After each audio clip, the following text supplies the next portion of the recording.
मित्रांनो, आजचा व्यक्तिविशेष जाणून घेऊया। भारतीय प्रशासकीय सेवेची सर्वोच्च परीक्षा वयाच्या अवघ्या 23व्या वर्षी उत्तीर्ण होऊन IPS मध्ये दाखल होणारी पहिली भारतीय महिला किरण बेदी यांचा आज जन्मदिन। दिनांक 9 जून 1949 रोजी त्यांचा जन्म झाला। आंतरविद्यापीठ टेनिस अजिंक्यपद, all India hard court tennis अजिंक्यपद, आशियाई लॉन टेनिसचे अजिंक्यपद मिळविणाऱ्या किरणने राज्यशास्त्रातून पदवी मिळवली।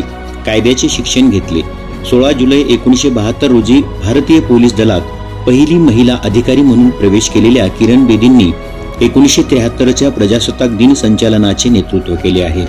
अनेक पोलीस शौर्य पदकांबरोबर राष्ट्रपतींचे शौर्य पदक, Asia region award, Jawaharlal Nehru solidarity award, Ramon Magsaysay award असे अनेक पुरस्कार त्यांना मिळाले आहेत। एक महिला पोलीस अधिकारी म्हणून संपूर्ण कारकिर्दीत प्रवाहाविरुद्ध पोहण्याची आणि कार्यकर्तृत्वासाठी नवी क्षेत्रे स्वीकारण्याची हिंमत किरण बेदींनी दाखवली आहे।